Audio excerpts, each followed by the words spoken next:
a game from round 5 of the 2011 FIDE World Chess Cup in Khanty-Mansisk, Russia. And this was Navara and Grischuk had drawn their first 2 games in regulation, so this was the first game of their rapid tiebreakers. So Navara's open with e4, and Grischuk, you know, he can really play anything. I mean, you see him play the Sicilian a lot, but playing the Caro-Kann, I guess he's been playing that a good bit lately as well. And knight d2 is an interesting line. You know, I guess a little bit more topical. You see knight f3 here. But knight d2, the idea is that the knight's going to go to b3 right away.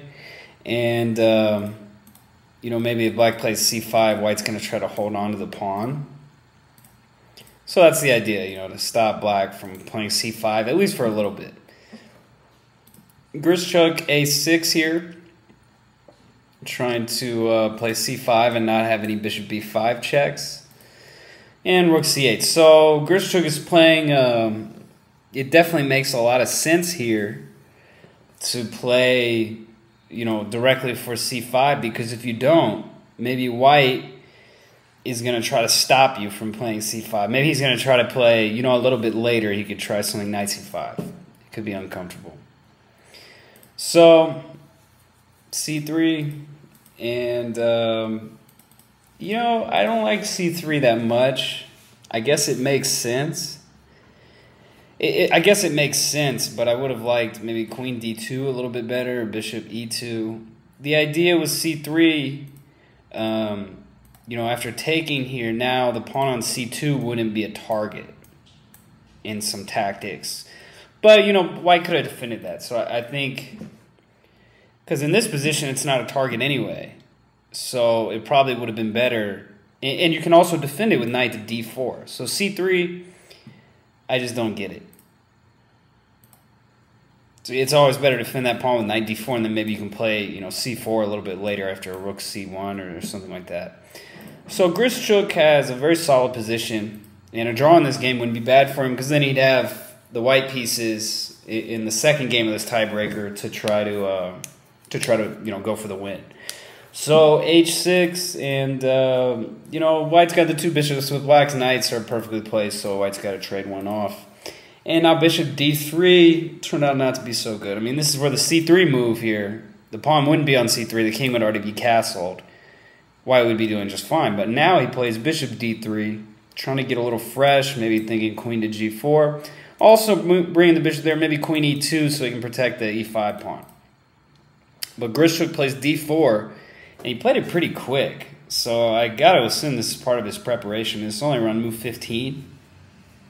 And, yeah, I mean, I would think this is part of the preparation, especially queen a4. He thinks a minute on b5. I think maybe not this exact position Grischuk had prepared, but something similar. I mean, this kind of line can happen, you know, this kind of stuff where white goes after these pawns, but black goes after white's king in the center.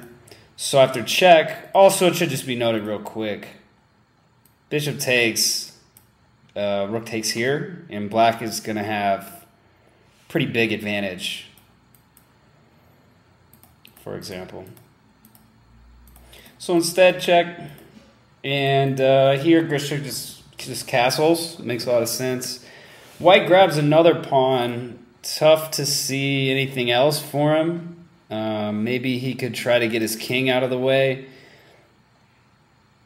I don't know. I mean, it's pretty tough position, however you want to look at it. So snatching the pawn makes sense. But the problem is now queen d2. And Grischuk had sacrificed a pawn. Now he's going to get the c3 pawn back. I was just looking at, you know, what if he tried to hold on to it? He just you know, white would lose right away to knight e3. Anything like this, this is going to work out really bad. Maybe knight d1 here, for example. Knight g4. I mean, anyway, white's busted. So bishop e2 was really the only chance, and after queen takes, rook e1, and now rook d8. Grischuk thought for about 3 minutes on this move. So there is a 10-second increment. Both players started originally with 25 minutes, but rook d8, and here, you know, white blundered with h4. He could have played, it's pretty tough, so he can't really move any of his pieces. G3, for example, then black could play rook d2, and if king g2, rook a5 makes the most sense to me. I suppose queen b2 could also be played to put more pressure on this bishop and the f2 pawn. It seems, yeah, I mean, I guess black is just winning. But one thing I was looking at when I was analyzing this first, rook a5, just to go ahead and switch the rooks, and, you know, maybe you can even triple on the second rank. And, you know, then I was like, okay, well, maybe white has queen c4. Then I was looking at it for a second, I was like, wait a minute. So knight e3 check, and black's winning the house. So not the most obvious tactic in the world, just trying to open up this pin. But a pretty cool one. So anyway, could have been. But, you know, g3, I guess, would have been the only try really for white, but I think he's already busted. He tried h4, and it would have been great if this rook lift worked. I mean, that was his whole plan. And if that worked, you know, the rook would get out, and maybe white could hold off black's attack, maybe. But knight g3, very attentive, not too crazy. I think maybe Navara had just moved a little too fast with h4. He had already planned and calculated it out. And so knight g3, and yeah, not too crazy here. You know, bishop f3 to block. If king g1, queen takes e1. So after takes, and black is going to be winning easily, even though he's down a rook. He's threatening 3 different types of mates right now. So instead, Navara tried king g1, sacrificing the exchange. But here, you know, Grischuk, he knows all he needs to do, trade off white's queen, or make sure his king is safe. So he chases it around a little bit, because once queens are traded, the rooks are going to be too strong, and black is just going to roll that e-pawn. So Navara tried to keep it on, and Grischuk is too crazy. Let his clock go down a little bit too much here, but Boris Gelfand played him in the finals of the candidates tournament earlier this year in 2011, and he remarked how, you know, Grischuk is just like a weird guy, because that's when he plays his best, is when his clock has no time. And I've seen it in many of his games that I've been covering, is just, you know, he really takes his time when he's defending. So here, Black managed to mop up the a2 pawn, and now Grischuk hits upon the winning plan. First, you know, shoring up his position completely, defending everything around his king. He doesn't want to risk anything here. He's already got the win. Why not take your time and do it? So now for f5, and this was his plan here. Bring this rook along the 4th, you know, shore up these pawns in the center, make sure the king is definitely protected. And now, after rook b8, you know, 43 rook b8, Navara just resigned here because he's got nothing. He's got no attack.